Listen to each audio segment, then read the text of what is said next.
Assalamualaikum. Waalaikumsalam. Apa kabar kalian hari ini? Baik. Syukur alhamdulillah kita masih dipertemukan ya dalam mata pelajaran bahasa Indonesia. Baik, sebelum memulai pembelajaran hari ini, ada baiknya ketua kelas dipimpin doa terlebih dahulu. Siap, berdoa dimulai.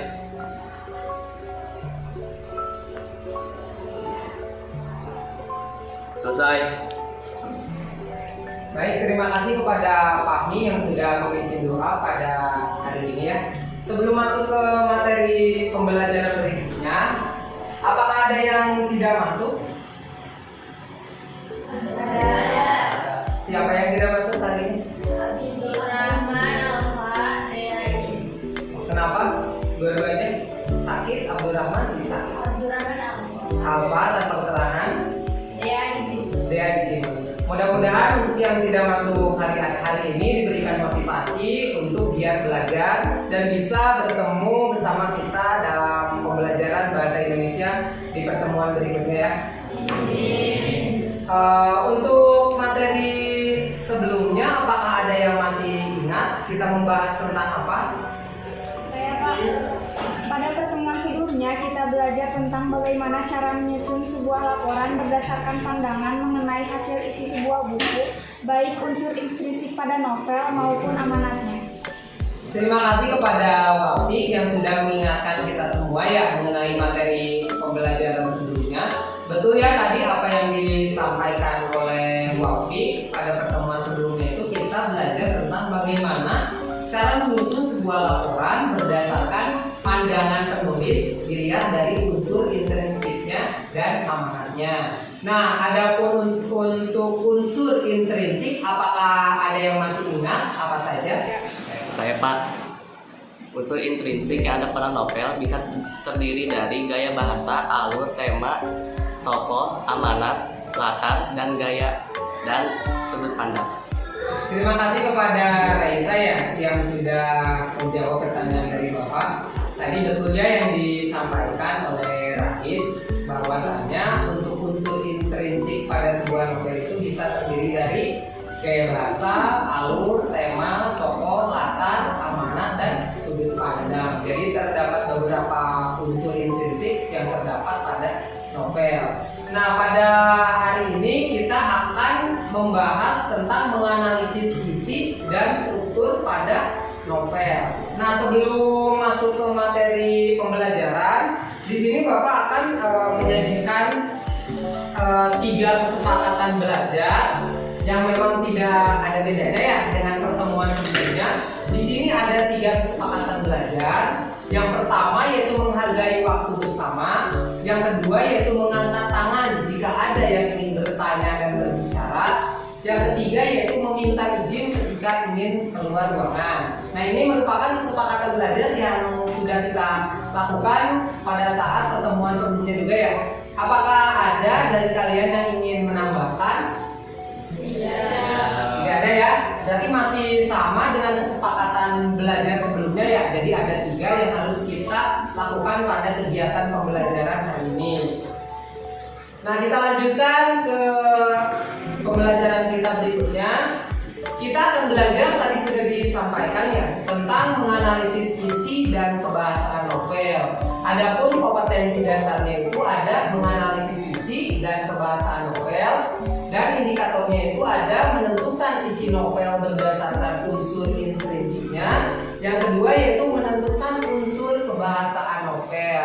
Nah, jadi ketika kalian menganalisis isi dan kebahasaan, berarti kalian harus bisa menentukan isi berdasarkan unsur dan menentukan unsurnya berdasarkan dari kebahasaan novel tersebut. Adapun tujuan pembelajarannya itu ada 2. Yang pertama yaitu kalian diharapkan bisa menjelaskan isi novel berdasarkan unsur intrinsik dengan baik, benar, penuh tanggung jawab, dan percaya diri.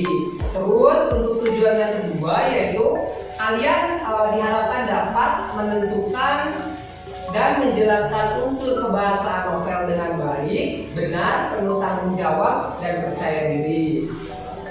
Di sini kita akan mengingat kembali materi yang sudah kita bahas sebelumnya tentang apa sih novel itu. Di sini ada pengertian novel. Apakah ada yang ingin membacakan? Apakah itu novel? Saya Pak. Novel merupakan karya prosa fiksi yang panjang, mengandung rangkaian cerita kehidupan seseorang dengan orang-orang di sekelilingnya, dengan menonjolkan watak dan sifat setiap pelaku. Terima kasih kepada Aulia ya yang sudah membacakan apa itu novel. Nah, tadi sudah dijelaskan kalau novel itu merupakan karya prosa fiksi yang panjang, mengandung rangkaian cerita mengenai kehidupan seseorang. Nah, secara sederhananya, novel merupakan karya sastra ya yang berisi interaksi manusia dengan lingkungannya. Jadi di dalam interaksi manusia dengan lingkungannya itu terjadi beberapa fenomena-fenomena yang memang bisa membuat adanya jalannya sebuah cerita. Gitu ya. Adapun untuk materi yang kedua, yaitu pada pertemuan sebelumnya ya, kita membahas tentang unsur intrinsik novel. Tadi sudah Rais bilang ya, kalau unsur intrinsik novel itu terdiri dari tema, tokoh, penokohan, alur, latar, sudut pandang, dan amanat. Begitu ya. Jadi ada 7 unsur intrinsik novel yang harus kalian ingat dan pahami. Terus di materi sebelumnya juga kalian sudah membahas tentang kaidah kebahasaan yang ada pada novel. Nah, kaidah kebahasaan yang ada pada novel ini terdiri dari 3. Yang pertama yaitu ungkapan, yang kedua yaitu majas, dan yang ketiga yaitu peribahasa. Nah, ada ungkapan merupakan kumpulan kata atau kelompok kata khusus untuk menyatakan suatu maksud dengan arti biasa. Nah, arti biasa di sini berarti arti yang tidak sebenarnya atau bukan yang sebenarnya. Gitu ya. Di sini contohnya ada anak emas, buah tangan, dan banting tulang. Terus yang kedua ada unsur kebahasaan majas. Nah, kalau majas nama lainnya itu gaya bahasa. Jadi gaya bahasa ini cara penulis dalam mengekspresikan perasaannya dalam sebuah tulisan. Nah, di dalam majas juga bisa terdiri dari beberapa jenis. Ada banyak majas ya. Di sini ada contohnya majas hiperbola, majas personifikasi, majas litotes, dan sebagainya ya. Yang ketiga yaitu peribahasa. Adapun untuk peribahasa, di sini ada sekelompok kata atau kalimat yang berisi kiasan dan secara tersirat digunakan untuk menyatakan suatu hal. Nah, di sini ada contohnya air tenang menghanyutkan. Ada juga bagai ungguh merindukan bulan, bersatu kita teguh, bercerai kita tutup. Nah, itu merupakan kaidah kebahasaan yang ada pada novel. Tadi kita sudah membahas ya dari mulai pengertian novel, unsur intrinsik novel, sampai kaidah kebahasaan novel. Nah, mengaitkan dengan materi sebelumnya bahwa kita akan mempelajari tentang bagaimana cara menganalisis isi dan kebahasaan suatu novel. Berdasarkan tadi materi yang sudah kita bahas bersama-sama, kira-kira dalam menganalisis isi dan kebahasaan novel, kita harus mengetahui apa dulu nih yang harus kita pahami? Apakah ada yang tahu? Saya Pak. Kita harus mengetahui terlebih dahulu unsur intrinsik pada novel. Setelah kalian mengetahui tadi ya unsur intrinsik yang terdapat pada novel, kita juga bisa mengetahui nih berarti isi dan kebahasaan yang ada pada novel Ronggeng Dukuh Parut. Di sini Bapak sudah menayangkan penggalan teks dari Ronggeng Dukuh Parut karya Ahmad Tohari. Nah, tugas kalian sekarang, kalian baca terlebih dahulu Ronggeng Dukuh Parut ini tentang apa ceritanya. Nanti setelah itu nanti Bapak akan membagikan kalian menjadi beberapa kelompok. Silakan dibaca terlebih dahulu.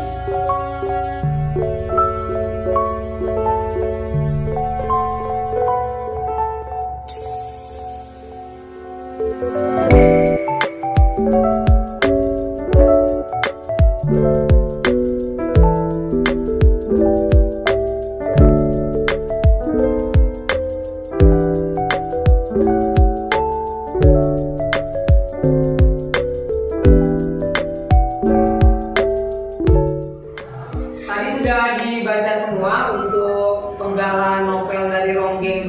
Ya, sudah Bang. Tapi ada beberapa yang terlewat. Mungkin ada beberapa bagian yang terlewat ya, mungkin karena terlalu cepat ya ini penggantian slide-nya, jadi kalian ada beberapa yang tidak terbaca mungkin ya dari teks tersebut. Nah, kalaupun untuk di teks yang tadi kalian baca ada beberapa yang terlewat, di sini Bapak sudah menyajikan LKPD ya. Jadi ada teks dari penggalan novel ini ada di LKPD. Nah, nanti untuk yang belum membaca sampai selesai penggalan novel ini nanti akan Bapak bagikan di LKPD ya. Jadi di bagian LKPD ini ada penggalan novel yang sudah Bapak muat, nanti tinggal kalian baca bersama teman kelompok kalian. Nah, jadi untuk kegiatan pembelajaran hari ini kalian akan dibagi menjadi 5 ya, 4 sampai 5 orang dalam satu kelompok. Nah, tugas dari setiap kelompoknya itu kalian mencari unsur intrinsik yang terdapat pada penggalan dongeng penggalan novel Ronggeng Dukuh Paruk beserta unsur pembahasannya. Nah, sekarang silakan kalian dibagi kelompoknya sesuai dengan keinginan masing-masing. Untuk pembagian kelompok pada pertemuan hari ini, kalian mau pakai kelompok baru yang akan kita buat atau menggunakan kelompok yang pada pertemuan sebelumnya? Nah, berarti kelompok pada pertemuan sebelumnya ya. Silakan kalian duduk berdasarkan kelompok masing-masing yang sudah dibentuk pada pertemuan sebelumnya.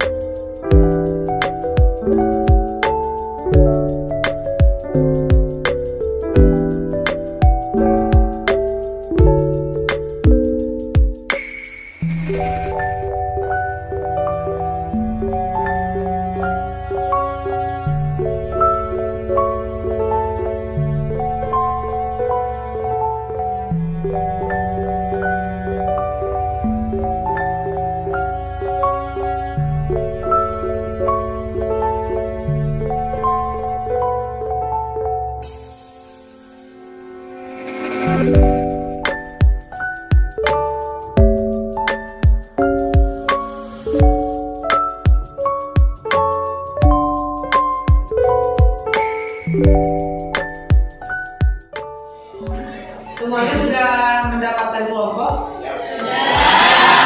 Semua sudah mendapatkan kelompok masing-masing. Sekarang Bapak bagikan LKPD yang harus kalian kerjakan bersama teman kelompok kalian ya. Bapak bagikan terlebih dahulu.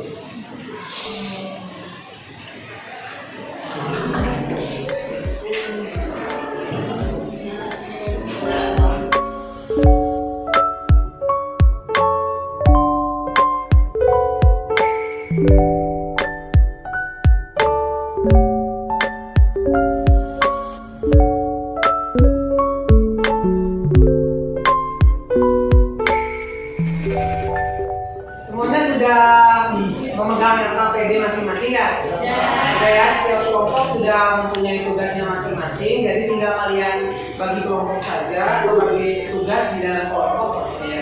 Jadi bagian siapa yang akan menganalisis unsur intrinsik dan siapa yang akan menentukan dari bagian aspek kebahasannya. Tinggal dikerjakan saja ya.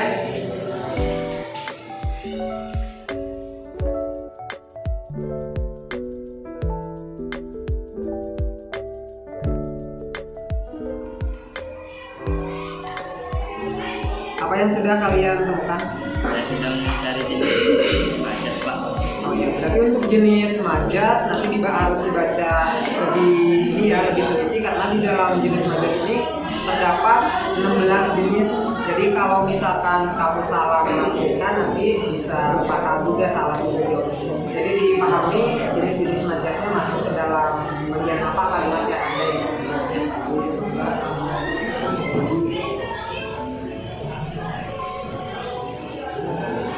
Kalian sudah menemukan apa?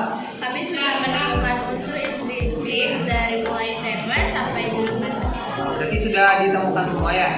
Dari mulai tema dan sampai sudut pandangnya ya? Apakah ada kesulitan? Sejauh ini sih tidak ada. Tidak ada ya? Berarti tinggal dilanjutkan ke aspek bahasa. Nanti tinggal dibagi kelompok saja ya, siapa nanti bagian ungkapan, majas, dan peribahasanya.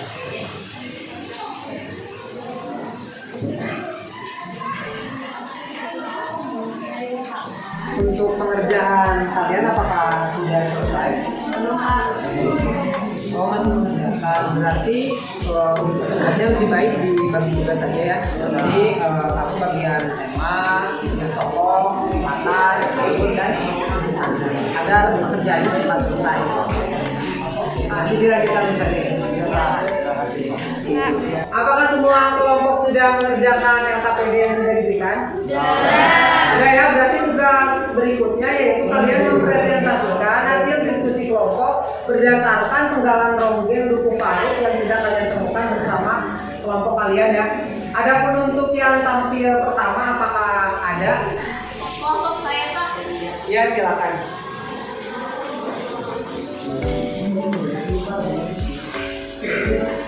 Baik, kepada kelompok 1 silakan mempresentasikan hasil analisisnya mengenai penggalan novel ronggeng duku parut. Silakan kelompok 1. Assalamualaikum warahmatullahi wabarakatuh. Waalaikumsalam warahmatullahi wabarakatuh. Perkenalkan, kami dari kelompok 1 akan mempresentasikan hasil diskusi yang sudah kami lakukan tentang menganalisis unsur intrinsik dan aspek kebahasaan pada penggalan novel ronggeng duku parut. Perkenalkan, saya Syifa Alifah sebagai moderator dan ini teman saya Wabi, Zahra, Karina, dan Fawaz. Untuk bagian yang pertama akan dibacakan oleh Zahra. Unsur intrinsik yang terdapat pada penggalan novel ronggeng duku parut. Unsur intrinsik yang pertama adalah tema. Tema yang menonjol adalah tentang cinta dan kemiskinan. Unsur intrinsik yang kedua adalah alur. Alur atau jalannya cerita dalam novel ronggeng duku parut menggunakan alur maju yang disertai dengan flashback atau kembali ke masa lalu. Baik yang dialami oleh tokoh utama atau pemeran lainnya. Dalam cerita ini, yang di tengah-tengah cerita, pengarang menceritakan kembali masa lalu yang sempat dialami oleh pemeran cerita. Unsur intrinsik yang ketiga adalah latar. Yang pertama ada latar tempat. Latar tempatnya di hutan, di rumah Sakada, di rumah Nenek Rasus, di halaman rumah Kartareja, di pekuburan Secah Menggala, dan di pasar Dauan. Yang kedua ada latar waktu. Latar waktunya tengah malam, pagi hari, sore hari, dan malam hari. Yang ketiga ada latar suasana. Latar suasananya ceria, panik, dan terkesima. Yang keempat yaitu tokoh atau tokoh utama yaitu tokoh Gripil, Rasus, tokoh pendukung yaitu Dusun, Watak, Karya, di Secah Menggala, di Kartareja, Agung, Nenek Rasus, Haim, Haim, Sulam, Titi, Hasan, Selamat, Kopral, Muncul, Tapi Masuk. Karakter tokoh ronggeng duku parut: A. Rasus, bersahabat, penyayang, pendendam, pemberani. B. Serintil, bersahabat, seorang ronggeng, agresif, tewas. C. Dusun, bersahabat. D. Watak, bersahabat, perhatian yang menghibur. E. Karya, penyayang, tega. F. Bisa nenek moyang asal duku parut. G. Akar dia dan naik ke gereja. Mistik, egois. H. Takut, hebat. I. Nenek Rasus, lindung. J. Santai, bertanggung jawab, keras kepala. K. Istri, santai, lindung, prihatin. L. Bawel, mengusahakan segala macam cara. N. Kurang sembunyi dan berandal sombong. N. Siti alim. O. Cendra selamat pemuluh tegas. P. Oral puja penakut. Q. Sapi penyayang sabar. R. Suci jahat hidung belang dendam. Yang 6, pesan yang disampaikan antara lain: A. Kemungkinan dekat dengan kebodohan. B. Cinta itu adu tulus. C. Jangan menipu orang lain. D. Jangan serakah. E. Jangan mudah percaya kepada orang lain. Untuk bagian selanjutnya akan dibacakan oleh Bapak.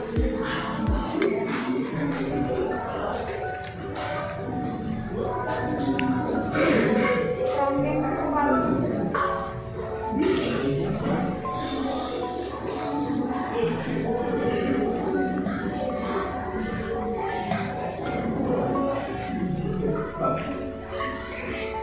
B. Tentukan aspek kebahasaan yang terdapat pada penggalan novel Ronggeng Buku Palu yang sudah dibaca pada tabel berikut.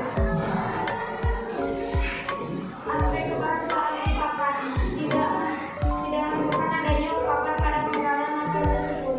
Majas dan tersebut jatuh menimbulkan suara kesahan musik yang serempak. Mereka pantas berkejaran, bermain dan berterbangan. Mereka sebaiknya tahu rumah saat anak-anak adalah surga yang kaya sekali datang. Aku bisa mendengar semua bisik hati yang paling lirih sekalipun. Aku dapat melihat mutiara-mutiara jiwa dalam tubuh yang paling peribahasa. Tidak menemukan adanya peribahasa pada penggalan novel tersebut. Sebelumnya, apakah ada yang ingin ditanyakan? Tidak. Apakah ada yang ingin ditanyakan? Mungkin tidak ya. Tidak ada. Jika tidak ada yang ingin ditanyakan, kami akan tutup presentasi. Sekian dari kami. Wassalamualaikum warahmatullahi wabarakatuh. Waalaikumsalam warahmatullahi Assalamualaikum warahmatullahi wabarakatuh. Waalaikumsalam warahmatullahi wabarakatuh. Kami dari kelompok 2 akan mempresentasikan hasil diskusi kami tentang menganalisis unsur intrinsik dan unsur kebahasaan yang terdapat pada penggalan novel Ronggeng Buku Palu yang sudah dibaca pada tabel di sini. Yang pertama, unsur intrinsik akan dibacakan oleh Vika. Unsur intrinsik yang pertama, tema yang menonjol adalah unsur intrinsik dan kemungkinan. Yang kedua ada alur. Alur akan dijalani di dalam novel Ronggeng Buku Palu menggunakan alur maju yang disertai dengan flashback atau kembali atau mundur ke masa lalu, baik yang dialami oleh tokoh utama atau pemeran lainnya. Dalam cerita ini akan di tengah-tengah cerita pengarang menceritakan kembali masa lalu yang sempat dialami oleh pemeran cerita. Ketiga ada latar. Yang pertama latar tempat di hutan, di rumah sekalian, di rumah yang masuk, di halaman rumah kakak kuburan, cerita menggala, asal jauh. D. Latar waktu tengah malam, pagi hari, sore hari dan malam hari. Ketiga adalah suasana, yaitu ceria, kadis dan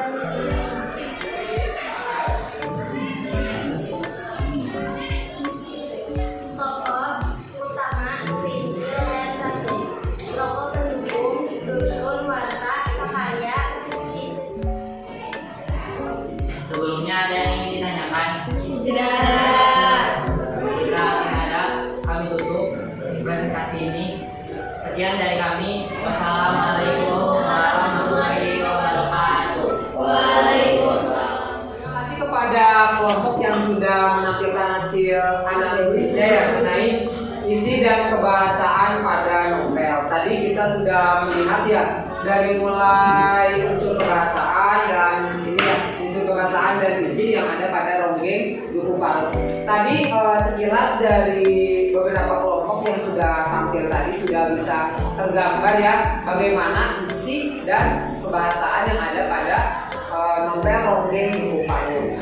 Nah, adapun untuk penilaian dari Bapak sendiri untuk hasilnya ya mungkin lebih ke bagaimana cara kalian bisa menyempurnakan dari mulai unsur intrinsik maupun hal-hal yang ada pada unggahan Ronggeng tersebut ya, novel Ronggeng Parung tersebut ya. Jadi kalian harus lebih teliti lagi ketika membaca. Jujur tadi ketika Bapak melihat hasil presentasi kalian semuanya sudah bagus, terus Bapak sangat mengapresiasi penampilan yang sudah kalian buat dan sudah kalian tampilkan juga di dalam kelas. Baik, acara berikutnya yaitu tentang penutup ya. Berdasarkan tadi hasil presentasi setiap kelompok, tadi Bapak sudah menilai ya. Jadi kelompok yang bisa menentukan dari mulai unsur intrinsik maupun kebahasaan ya, itu yang paling lengkap itu ada di kelompok 1 ya. Tepuk tangan untuk kelompok 1.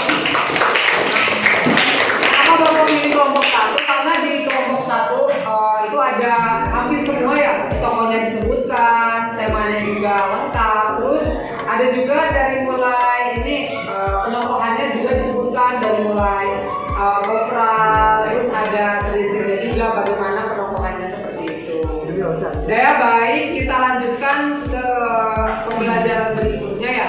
Kita masuk ke bagian penutup. Baik, sebelum kita tutup pembelajaran hari ini, apakah ada yang ingin ditanyakan? Saya Pak, apakah di dalam novel unsur intrinsik itu harus ada? Terima kasih untuk pertanyaannya dari Siva ya. Jadi pertanyaannya itu apakah di dalam novel itu harus ada unsur intrinsik? Nah, jawabannya itu harus ada. Kenapa harus ada? Karena unsur intrinsik itu merupakan unsur pembangun sebuah cerita. Jadi sebuah cerita tidak akan menjadi sebuah cerita jika tidak ada unsur yang membangunnya. Tadi ada ya unsur intrinsik itu kan ada 7 ya. Apa aja? Gaya bahasa, alur, tema, tokoh, amanat, latar dan penokohan, dan ada lagi satu lagi Pak? Sudut pandang. Jadi ada 7. Jadi jawabannya harus ada unsur intrinsik dalam sebuah novel. Jadi jawabannya harus ada. Apakah ada pertanyaan lain yang ingin ditanyakan? Saya Pak, apakah di dalam sebuah novel bisa terdiri dari 2 jalan cerita? Pertanyaan yang bagus ya dari Rais. Jadi di dalam sebuah novel itu apakah mungkin terjadi 2 cerita ya atau 2 alur? Nah, jadi jawabannya untuk di dalam sebuah novel atau cerita itu tidak mungkin ada 2 alur. Kenapa? Karena di dalam cerita itu harus memiliki tujuan yang jelas. Dia mau menceritakannya kemana. Jangan sampai misalkan ibaratnya ceritanya tentang bawang putih terus nyambungnya ke cerita Cinderella. Nah, itu tidak boleh. Jadi harus ada satu alur atau jalan cerita seperti itu. Alhamdulillah untuk kegiatan pembelajaran kita hari ini berjalan dengan lancar. Mudah-mudahan ilmu yang sudah kita dapatkan bisa bermanfaat. Nah, adapun untuk kegiatan hari ini, apakah ada yang ingin menyampaikan refleksi? Saya Pak, refleksi yang dapat saya sampaikan pada pembelajaran hari ini, kita akan lebih mudah untuk memahami sebuah cerita jika kita sudah mengetahui unsur intrinsik yang ada dalam cerita novel tersebut. Terima kasih kepada Fahmi yang sudah menyampaikan refleksi pembelajaran hari ini. Kira-kira apakah ada keterkaitan antara pelajaran yang sudah kita pelajari hari ini dengan kehidupan sehari-hari? Apakah ada yang ingin menyampaikan? Saya Pak. Adapun keterkaitan mata pelajaran hari ini dengan kehidupan sehari-hari, yaitu apapun yang terjadi dalam hidup ini pasti memiliki amanat atau pelajaran. Terima kasih kepada Fatima yang sudah menyampaikan keterkaitannya pembelajaran kita hari ini dengan kehidupan sehari-hari. Jadi memang betul ya, untuk di novel itu pasti isinya tentang cerita dan setiap manusia memiliki ceritanya masing-masing dengan kehidupannya. Nah, sebelum kita masuk ke kegiatan selanjutnya, silakan kalian rapikan tempat duduk kalian terlebih dahulu.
Sebelum diakhiri pertemuan pada hari ini, Bapak ingin bertanya, apa yang sudah kita pelajari hari ini? Unsur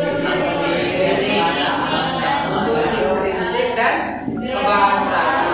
Apakah ada kesulitan dalam pembelajaran hari ini? Tidak ada ya. Nah, berarti untuk pertemuan selanjutnya kita akan membahas materi tentang mengaitkan amanat dengan kehidupan sehari-hari. Nah, berarti untuk minggu depan mudah-mudahan kita masih bisa bertemu ya dalam keadaan sehat. Amin. Nah, kepada ketua kelas silakan dipimpin doa untuk pembelajaran hari ini kelas.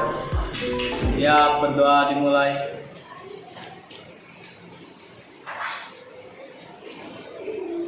Selesai memberi salam. Assalamualaikum warahmatullahi wabarakatuh.